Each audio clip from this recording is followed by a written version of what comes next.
Keep refreshed with Oasis Premium Purified Water. Now available in more thirst-quenching options. 330 ml, 600 ml, 1.5 liter, and 5 liters. Choose the size that fits you best. Grab one today.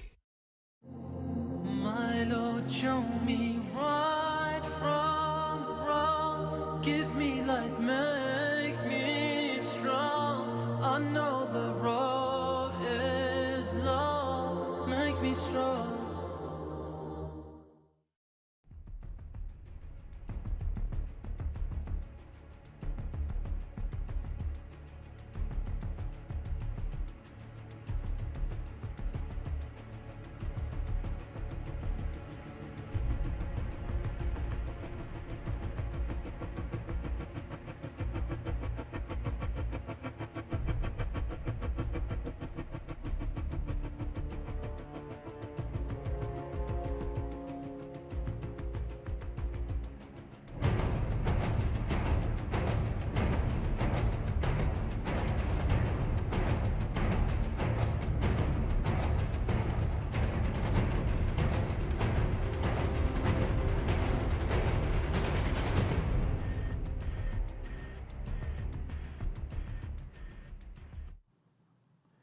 Bismillahir Rahmanir Rahim. We begin with Allah's blessed name. We praise Him and we glorify Him as He ought to be praised and glorified. And we pray for peace and for blessings on all His noble messengers, and in particular on the last of them all, the blessed Prophet Muhammad sallallahu ta'ala alayhi wa sallam. I greet you with the greeting of peace. Assalamu alaikum wa rahmatullahi wa barakatuh, here from the IBN studio in my native island of Trinidad. I regret that we lost last Sunday. I was in Tobago, the neighboring island of Tobago, and I couldn't get a flight to fly back to Trinidad on Sunday morning. To do the live program. I was in Tobago because I had 4 Orthodox Christian guests. 2 of them were Russians. I think you know the Seika from the website, The Vineyard of the Seika. He's a Russian military and political analyst of the first order, really, and he has a very important website, the Seika. But my viewing audience are already familiar with him. So the Seika flew to Tobago to spend 10 days with me. And there were also 2 guests from Belgrade. One was a US-trained attorney, and another was a medical doctor. And the Seika and his wife, that made 4 of them. And we spent 10 days in very very great conversations, comparing Islamic eschatology with Christian eschatology, and preparing ourselves for some work that we're going to be doing in the future, but I'll tell you more about that sometime later, inshallah. I resumed this morning with our signs of the times. You know that we can look up in the sky and we can try to anticipate whether rain is coming or not, but my critics say that I can't do that with the events which are unfolding in the world. They say only Allah knows the future, and yet they look up in the sky and they say it's going to rain today. Yes, Allah knows the future, but Allah has communicated to us, and He does continue to communicate to us with signs which are unfolding in the world. And woe unto those who are heedless of the signs of Allah unfolding in the world. And we've been looking at the subject of money, which is one of the big signs unfolding in the world. And I mentioned to you in my first program in February that the Indian government did something extraordinarily mysterious. Extraordinarily mysterious. It was a few months ago when the Indian government betrayed the Hindu religion, and I hope that my Hindu listening audience here in Trinidad and elsewhere in the world will pay heed to what I'm saying. The Indian government betrayed the Hindu religion when the Indian government demonetized, like a thief in the dark on a Sunday morning, the two biggest currency notes in India, the 1,000 rupee note and the 500 rupee note. Why did the Indian government do that? Ask your Mufti, ask your Maulana, ask your Sheikh. Why are they sleeping? Why don't they wake up and answer? The reason why the Indian government did that is because the Indian government was acting on behalf of Wall Street. Acting on behalf of Wall Street, because those who, the Judeo-Christian Zionist alliance, which is ruling the world from Washington at this time, and which wants to rule the world from Jerusalem tomorrow, they want to take control of the world of money even more than they do so now. They want all money to be electronic money, electronic money. And the Indian government was being used as a guinea pig to get all of India hooked into electronic money.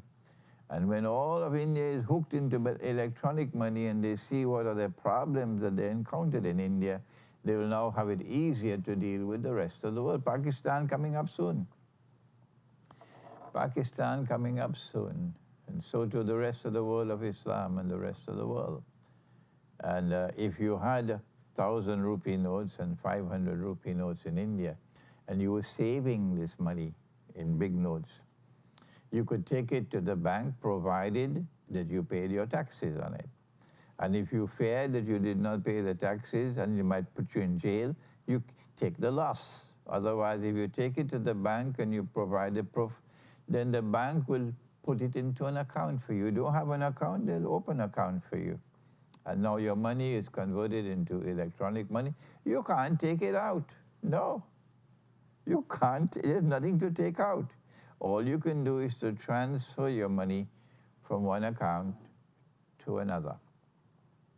That's coming. And if you're comfortable with that, that's up to you. But the rest of us who get our guidance from the Quran, we say no. Not Allah's guidance in the Quran tells us that's not money. The paper money was bogus.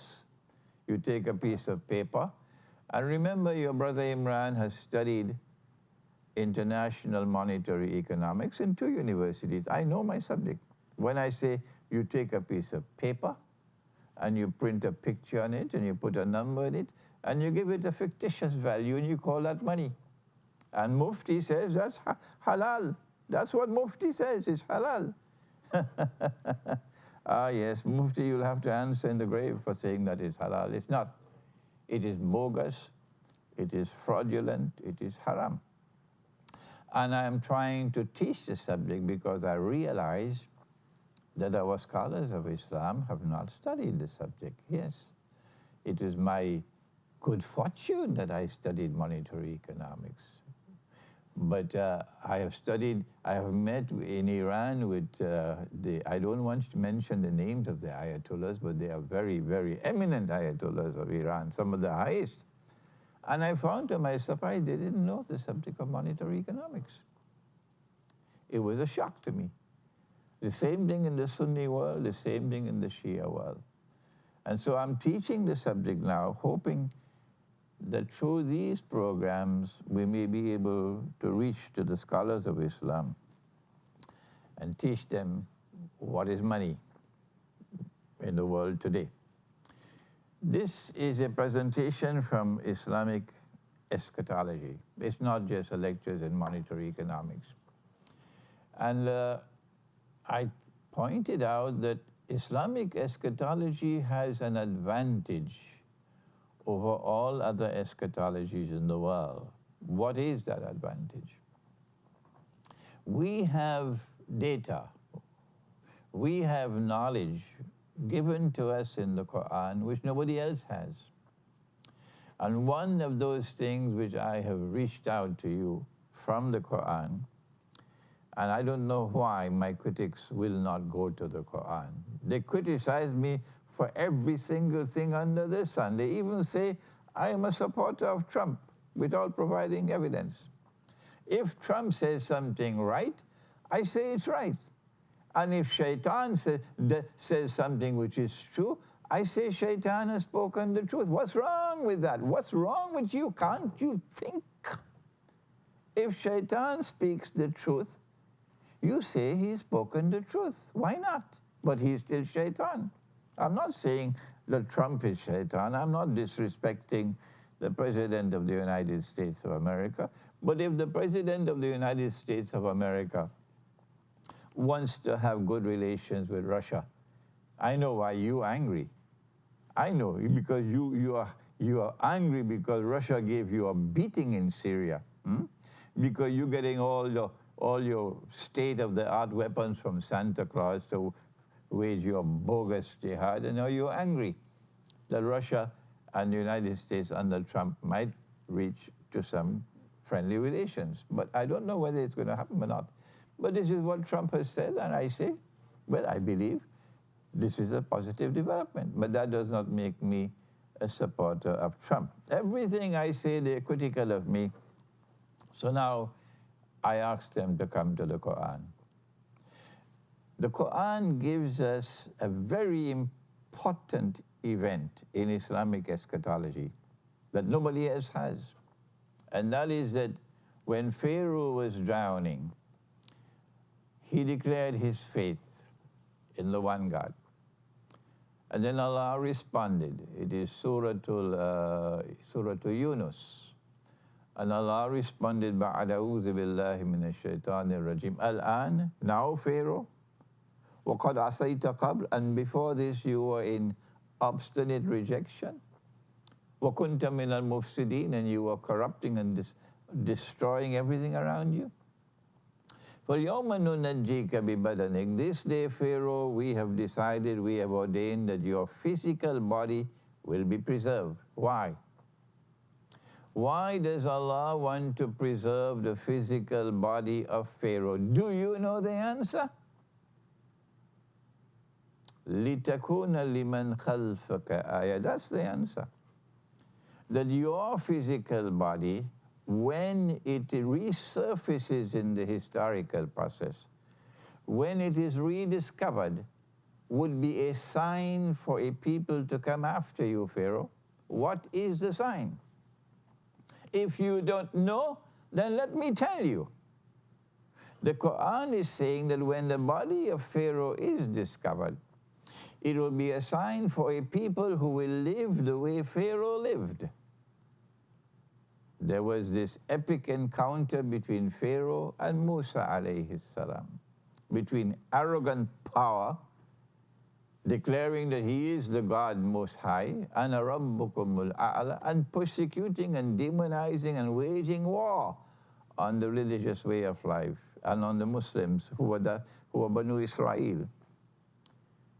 And Allah destroyed Pharaoh, sent a miracle. The water parted, the Israelite people crossed over to safety, and when Pharaoh and his army attempted to pass through the opening in the waterway, the waters came down and they were all drowned. Allah is saying, this epic encounter will be repeated in history. History will be repeated. It will occur one more time. When the body of Pharaoh was discovered in 1897 or 98, it was just at the same time that the Zionist movement was created. And so now we are living, according to Islamic eschatology, in a special time in the end time, the last countdown, you may call it. That in this last countdown, from 1897 until the return of Nabi Isa alayhi salam, the return of Jesus, that every Christian is waiting for, and every Muslim is waiting for. The events are going to unfold in history like beads on a chain, beads on a necklace. So you have to be able to read and see what is happening. You have to be able to connect the dots in the historical process now from 1897. I think it was in my last lecture I pointed out that within a few years of the body of Pharaoh being discovered, two things happened in 1902. Do you remember? I'm 75 years of age. Tomorrow I'll be gone from this world. I want you, my students, to do your homework. Study history.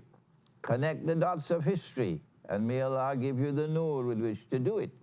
Because this is vitally important to be able to anticipate what's coming ahead. In 1902, the Zionists organized a conference in Paris to plot regime change. They wanted the Ottoman Empire to have regime change. Why? Because the Ottoman Empire controls Jerusalem, controls the Holy Land. And the Zionists want a state of Israel in the Holy Land, which will eventually rule the world. They plotted, therefore, in 1902 for regime change in the Ottoman Empire, in Constantinople. In the same year of 1902 that they were plotting the destruction of the Ottoman Empire, they had Dajjal sent Abdulaziz ibn Saud to Riyadh to take control of Riyadh, so that a state of Saudi Arabia could eventually be created to replace the Ottoman Empire, controlling the world of Islam on behalf of Dajjal. That was 1902. In 1907, again plotting for the destruction of the Ottoman Empire, Britain and France embraced Russia in a triple alliance. But Russia was always the enemy. How come you now want friendship with Russia? Why? Because they need people to fight the Ottoman Empire. The Ottoman army is a powerful army, and they want to use the Russians as guinea pigs, the way the Indians are today being used as guinea pigs. And how will they get Russia on their side? They use a bait. They offered Russia Constantinople. The Ottoman Empire is the sick man of Europe. When the Ottoman Empire collapses, we, Britain and France, promise you Constantinople. And Russia fell for the bait. But not anymore. You can give Russia all the bait you want today. It's not going to fall for it. No, not today's Russia. And so that was 1907. 1908, and regime change in the Ottoman Empire. They succeeded in 6 years. It's unimaginable. It just took them 6 years. In 1908, regime change in the Ottoman Empire, and the so-called Islamic government is replaced now with a secular government, the Young Turks. The Young Turks who will now do things that the Muslims would not do. Yes, the Young Turks who are secular nationalists. That was 1908.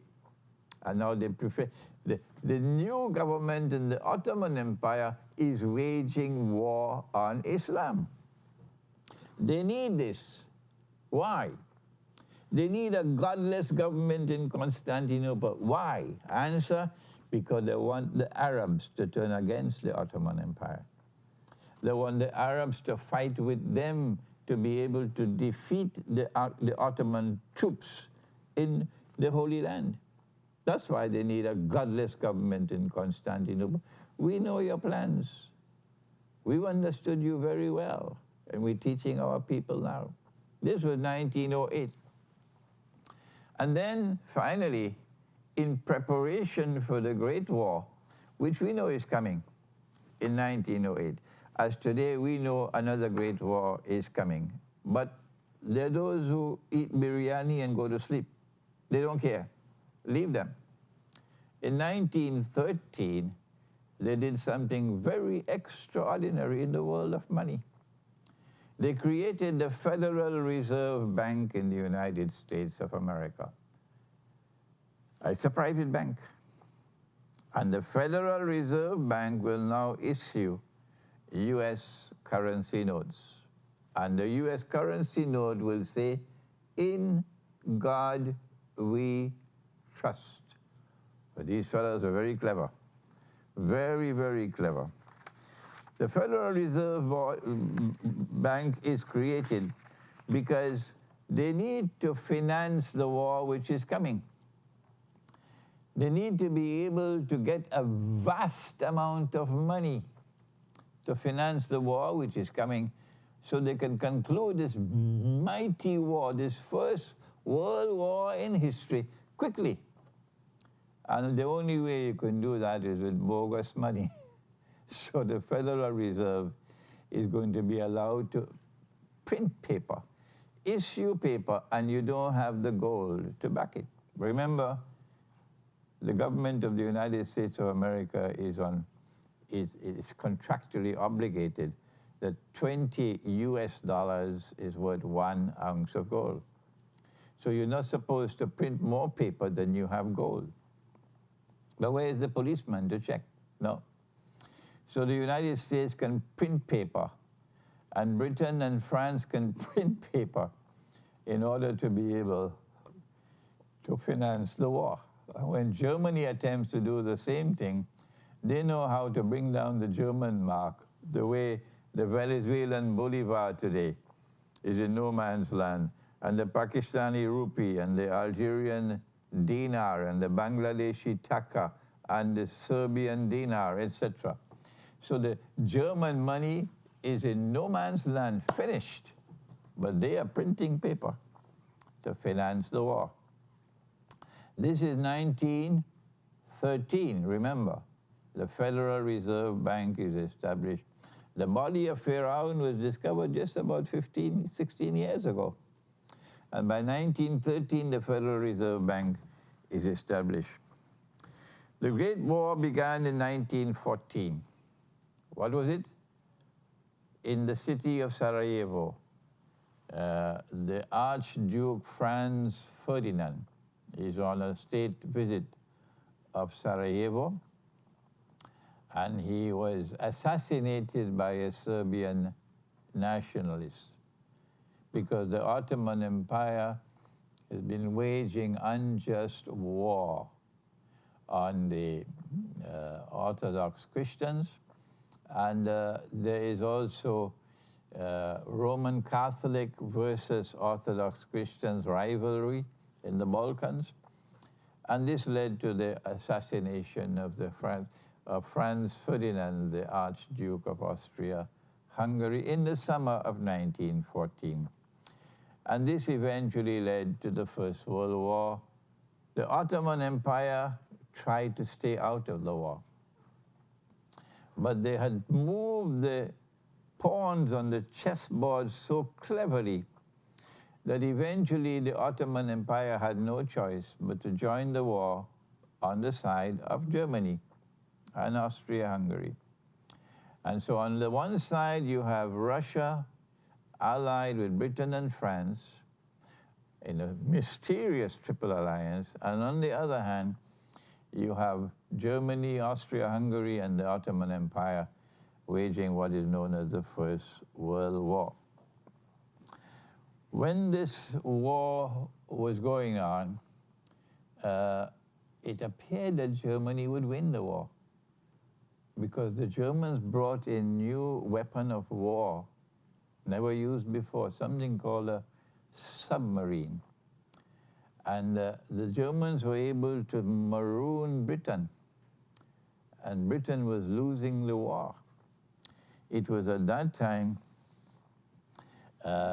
you had British spies in Arabia, and you had Jewish forces at work in the United States of America. On the one hand, the British spies in Arabia took money with them to bribe the Arabs to join with them. Sharif Hosein, who is the great-grandfather or the great-great-grandfather of the present king of Jordan, was appointed as Sharif of Mecca by the Ottoman Khalifa. He took £7 million from the British treasury to betray his Muslim brothers. And Abdulaziz ibn Saud, I think he was given 500,000 pounds a month, something like that. I can't remember the figure. But they bought them both. And on the other side of the Atlantic Ocean now, you have the Judeo-Christian alliance trying to get Britain, United States, into the war. It was at that time that the Jews got Britain to agree that if you will promise to give us Jerusalem, we will get the United States into the war. Oh, but Germany had been exceptionally kind to the Jews. How could the Jews betray Germany like this? The Germans never knew about this until afterwards. Yes, Britain then responded and issued the Balfour Declaration in 1917, promising the Jews, the Zionist movement, a Jewish national home in the Holy Land. This is the Balfour Declaration of October 1917. 1 month later, the British Army, supported by thousands of Arabs, were able to defeat the Ottoman Empire army, and Jerusalem was liberated for the Jews. And then the British general declared, today the Crusades are over. The same month, or maybe it was October, a third thing happened, and that is that Russian troops are only 1 arm's length away from Constantinople. Britain and France had promised Russia you'll get Constantinople, but they were giving a promise that they never intended to keep. That's their way. The British way and the French way is to tell monstrous lies and to deceive. That is what they have left behind them in history, that they are liars. And they deceived Russia. When the Russian troops were 1 arm's length away from Constantinople, then the Russian Jews acted. And they brought about regime change in Russia. It was called the Bolshevik Revolution. And they killed the entire family of the Tsar, took over Russia, and then proceeded for the next 70, 80 years in waging war on the religious way of life, to destroy Orthodox Christianity. These are all facts. My critics can do what they want. I am giving you facts. These are things that actually occurred. And then as soon as the Bolshevik Revolution took place, Russia withdrew from the war. And so Constantinople is now safe for the British and the French and the American. United States entered the war, and eventually they were able to defeat Germany, and Germany had to surrender. And the Ottoman Empire was not only defeated, the Ottoman Empire was broken up into bits and pieces, and Pakistan, you better study what happened. Pakistan, you better study what they did to the Ottoman Empire. I'm warning you, you better study what they did to the Ottoman Empire. They broke it up into bits and pieces, and that is what they want to do with Pakistan. I got my education in Pakistan. Don't you make the mistake of telling me that I hate Pakistan. That's rubbish with a capital R. The poor people of Pakistan paid for me to get my education. They built an Institute of Islamic Studies in Karachi. They paid for the staff. I even got a small scholarship stipend while I was studying in Pakistan. My education is from Pakistan. How can you dare say I hate Pakistan? Yes, I hate the traitors who have led Pakistan in the governments, and the traitors who have led the armed forces of Pakistan all through Pakistan's history except for brief moments. I hate those people. I don't hate Pakistan and the Pakistani people, not at all. What we saw now was that the war ended with defeat for the Ottoman Empire. The war ended with the Zionists taking control of Jerusalem, with Britain acting on their behalf, taking control of the Holy Land. And the war ended with the United States of America now replacing Britain as a new ruling state in the world. But remember, they had printed paper to make all the money they needed to fight the war. And one day, it's going to come back to haunt you. And by, what was it, 1929, I think, they had what was known as the Great Depression, because all the currencies started tumbling because you just printed paper to make money out of nothing. And then you had the Great Depression in 1929 with money. Bogus money caused it. And so what did the US government do in 1933? I told you about it. You should remember what I said. In 1933, the US government decided the only way we could get out of this fix in which we are, because we're broke. The United States is broke. The money is crumbling. They need gold, and they need it fast. What to do? The US government decided the only way out is to seize the gold from the people of the United States, and to do it by stealth. So they made it illegal for anyone in the United States to keep gold. You have to hand it over to the US government, who will buy it from you at $20 for 1 ounce of gold. So you have to take the paper and hand over your gold. Gold coins, gold bullion, and gold certificates. And then if you refuse to do it, or if you're caught with gold after a certain date, you'll be fined $10,000 and you could go to jail for 6 months. What did the American people do? Those who had some sense took their gold and shipped it to Switzerland. What are we going to do tomorrow when every government in the world bans gold? What will we do?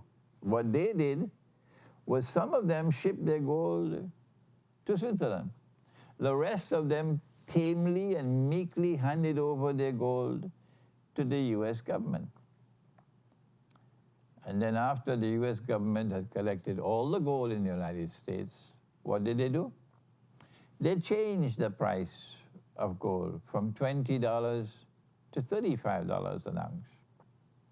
So the paper that the people had was now worth 40% less, and the US government had confiscated 40% of the gold of the United States, and the other 60% was still with them. It's so-called safekeeping. That's how the United States got out of the jam that they were in because of bogus money. But does our Mufti study the subject? Does our Mufti study the subject? And the Mufti is giving fatwa that paper money is halal. Does the Mufti not fear Allah? Will he not study the subject? When I met with Ayatollah Jawadi Amuli in Tehran, maybe about a month ago, he is recognized as one of the most learned of the Ayatollahs of Iran.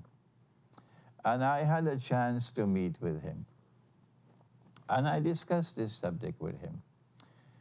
And he did not know. He knew nothing about monetary economics, the Ayatollah. All that he had was a classical Islamic education, but he had no knowledge of monetary economics. So I asked him, Ayatollah, would you allow me that I could share with you some of this information? He said, please go ahead. And when I told him about what happened in 1933, you know what he said? Ayatollah Jawadi Amuli, I hope you're listening in Iran. He said the American people should not have handed over their gold to the government. I love that answer. He said, defy your government. The moral law is the highest law. I love that answer. What we have to do today, in anticipation of a tomorrow, when they will ban gold, I know it's coming. What we have to do today, and I'm answering some of your questions now, we have a few minutes before we stop for questions. You can call on the phone if you're in Trinidad. There'll be a number at the bottom of the screen soon. But if you're outside of Trinidad, I suggest that you don't call unless you don't have the internet. It might be better for you to send an email to me. I have my laptop here, so I can check for emails. But if you want to call from abroad, yes, you can. What we have to do today, in anticipation of a repetition of what happened in 1933, is that people who follow the religious way of life must get their churches, their synagogues, their temples, their masajid, to start minting gold and silver coins. Yes. And when a government comes to ban the use of gold and silver, the entire religious community, people who follow the religious way of life, unitedly must resist the governments that seek to perpetrate such a fraud on the people. This is where we're going to reach for today's lecture. That was 1933. I have not as yet reached the Second World War. Next week, I hope, inshallah, we'll be able to take you beyond 1933 and what the federal government did in the United States, and take you to the Second World War. And when we go to the Second World War, then, of course, you learn about the Bretton Woods Conference and the Bretton Woods Accord and the International Monetary Fund and the Articles of Agreement of the International Monetary Fund. When I was studying this subject at the Institute of International Relations of the University of the West Indies here in Trinidad, it was a very exciting year for me, from 1972 to 1973. And then in 1974, I went to Switzerland to study at the Graduate Institute of International Studies in Geneva. And remember what happened. My teacher of international monetary economics was Professor Cousin. And every single day in the class, I was challenging him because it was bogus. And then he called me aside one day. He said, you know, Mr. Hosein, you don't have to attend my class. Meaning, I don't want you in my class anymore. That's what he said to me. He said, just write the exams at the end of the year. And so I stopped attending his class, and I wrote the exams at the end of the year, and I passed my exam. But even at that time, I knew that this was all bogus. I hope and I pray that our muftis and our maulanas and our shuyukh and our ayatollahs will one day take a little time to study the subject. I'm teaching the subject here from IBN with the hope that you, my students, will be able to help me get this knowledge over to the scholars of Islam. Now, let's see some of the emails while we're waiting for telephone calls. If you are in Trinidad or in Tobago, you can call. This email is from the Azores, and he is a Christian, and he says that he studied theology for 3 years in a Catholic seminary. And what does he say? This is the last email I got. Dear Sheikh Dr. Imran and Hosein, no. I wrote my PhD thesis, but I left Geneva before defending it. And thank Allah I did not defend it, because there were things in that PhD thesis that were inadequate. So I did not defend the PhD. I did not get the PhD as yet, and I'm not interested in it anymore. I have enjoyed watching many of your lectures and am fascinated by your teachings. I am Portuguese and I live in the Azores, in the second smallest island. It's a 9-island archipelago. I'm also a Christian and I studied theology for 3 years in a Catholic seminary, and I almost became a priest. I'm sad because of the world situation, the terrorism, the wars, the killing of innocent people.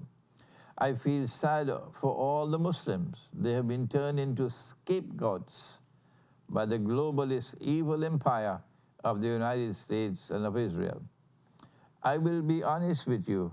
Every time I watch you on the internet, I see Jesus Christ in you.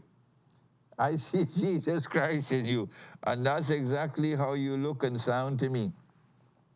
When I listen to you, I know I'm listening to Jesus. It's a big mystery, as we are all called to be brothers and sisters, other Christs in the world. The Bible teaches that we are the salt of the earth and the light of the world. MashaAllah. The Bible teaches that we are the salt of the earth and the light of the world, mashallah. Back in 1989, I had a mystical experience in my life. That experience changed my whole life, and I never became the same again. For me, it's not a question of believing in God, for I know perfectly well that God is real. I've always known that. The Bible also teaches that we are the light of the world, and we're living in a world full of darkness. I know that we're living in the last days. The signs of the times are all around us, no doubt about that. I don't have any questions.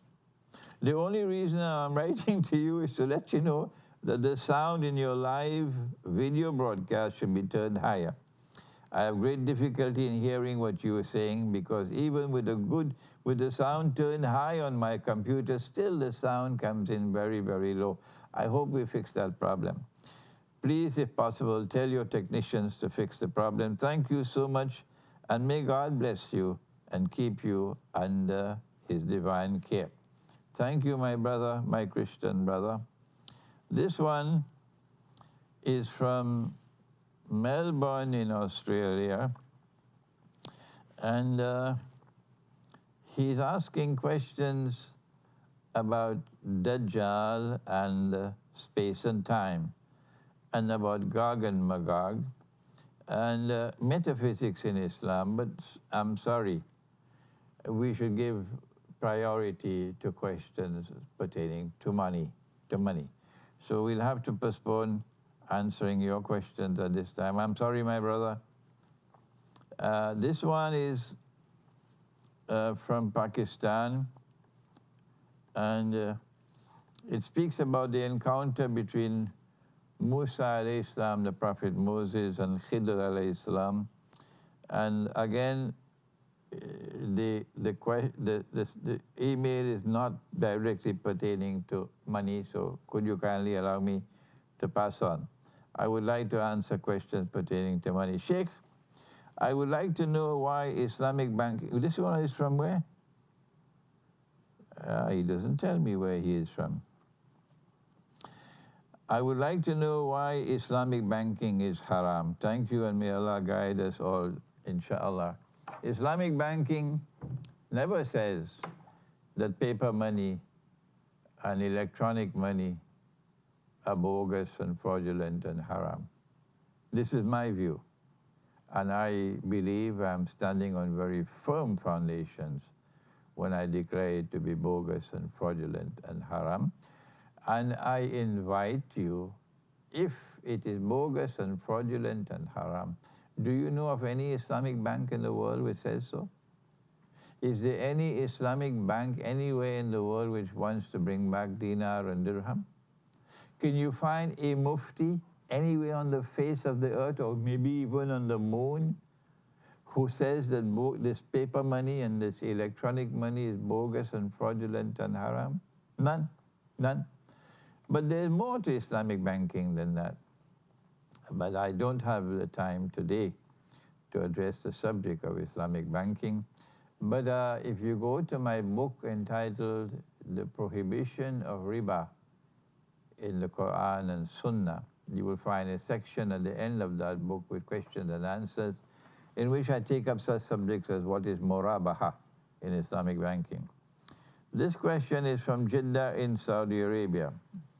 Assalamu alaikum, Sheikh Imran. I'm not sure if this question has already been asked in your lectures, as I've only listened to 2 lectures on the end times series before this question dawned on me. Okay, what's your question? When gold and silver are introduced into the market as the official medium of exchange, will inflation, that is global inflation, including products, services and commodities, drop to realistic levels as par value, or will items have to be purchased at post-inflation prices? Answer: inflation is defined as constantly rising prices. In a free and a fair market, prices are determined by demand and supply.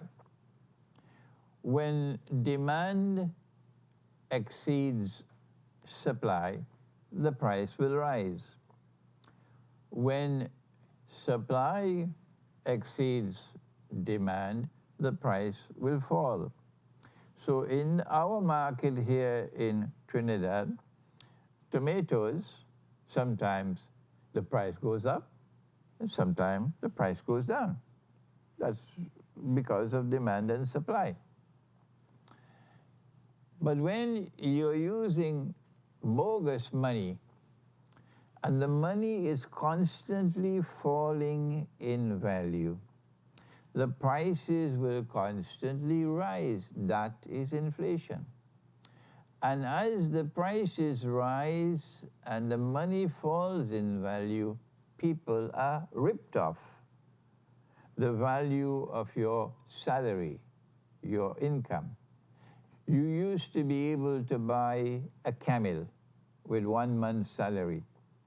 And then the value of the paper falls, and now you can only buy a donkey. And then afterwards you can only buy a goat. And then you can only buy a chicken. 3 times in the Quran, Allah has prohibited this. But of course, Mufti hasn't studied the Quran. Mufti has not studied the Quran.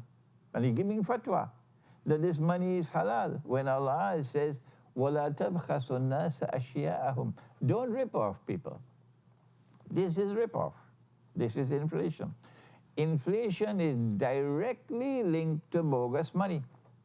If you fix the money and you have halal money, inflation disappears.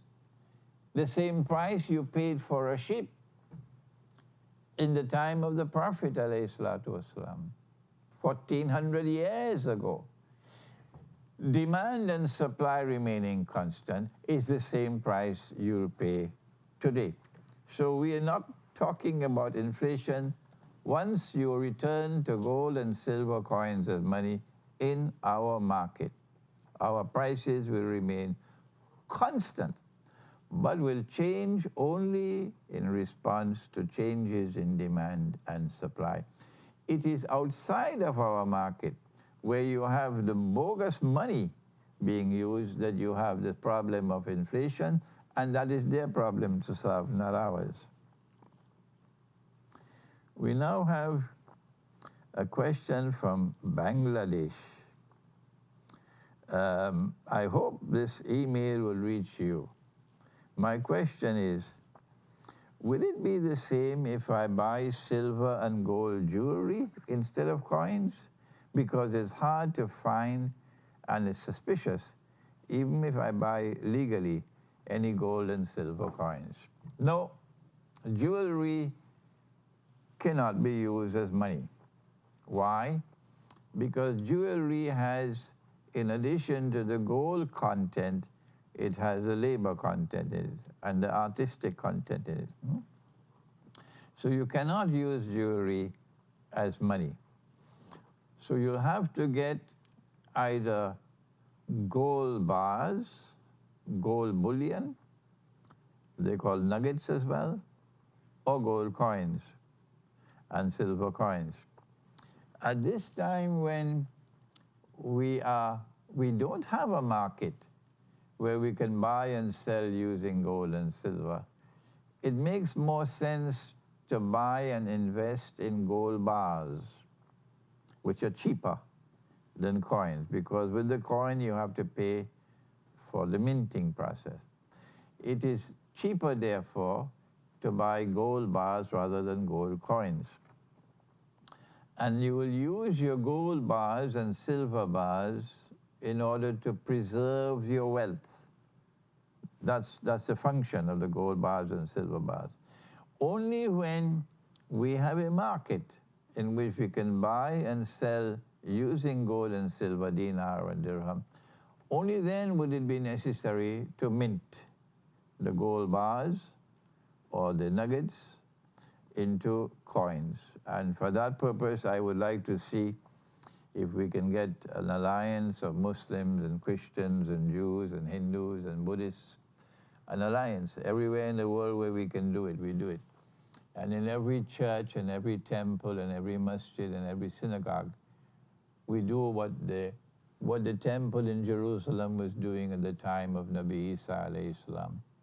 The temple was minting its own gold and silver coins. This is Masjid al-Aqsa. At the time of Nabi Isa alayhi salam, the Prophet Jesus, when people brought their Roman money to the temple would not accept that money because there were graven images on the coins. So there were money changers, and they were changing the Roman money to temple money.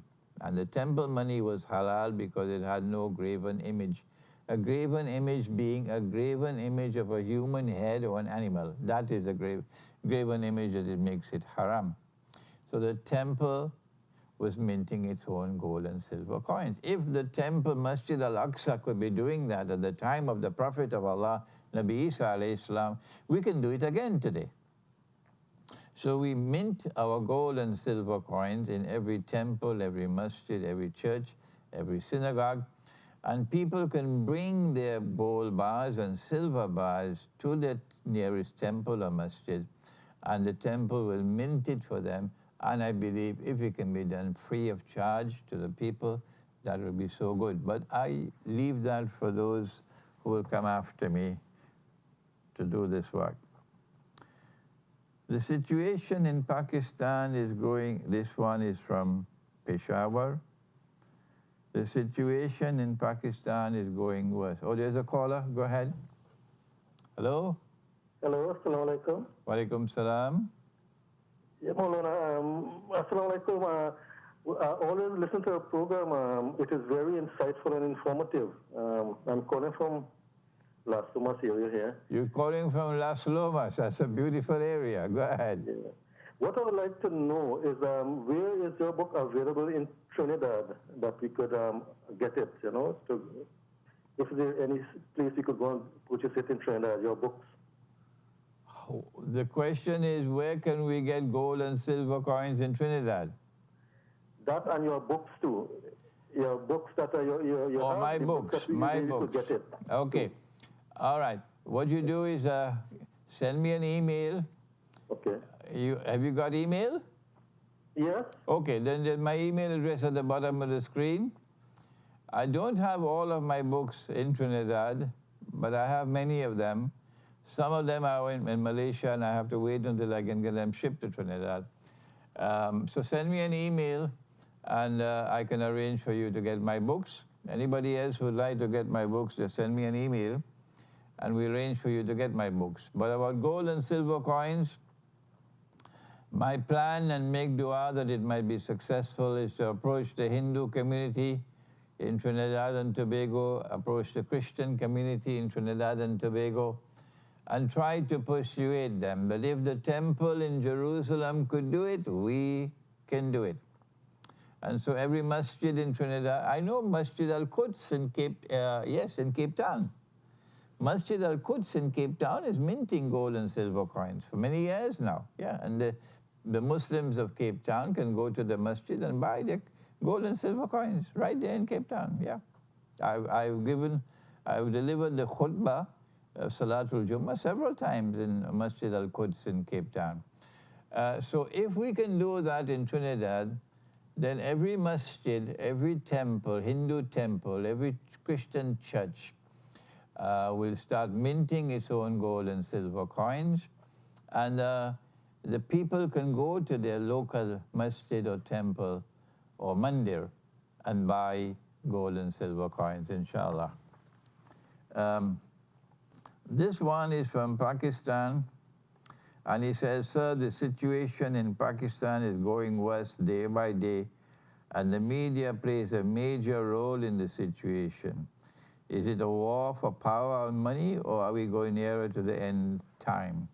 The people who control the media around the world today, the newspapers, the radio stations, the television stations, are the most dishonest people on the face of the earth. Who said that? Yes, the President of the United States of America said that. If Satan says something that is true, should you not say he's spoken the truth? I'm not saying that the President of the United States is Satan, but if somebody says something which is true, you must say he spoke the truth. And that is what the President of the United States has done. He said that the media around the world, no, the American media he's speaking about, and that's the worst of all, are the most dishonest people on the face of the earth. They're destroying Pakistan. And I turn off my television set. I don't watch television. I don't read the newspapers. And I advise you to do the same. Until next Sunday, inshallah, Yawmul Ahad, I say to you now, Assalamu alaikum wa rahmatullahi wa barakatuh.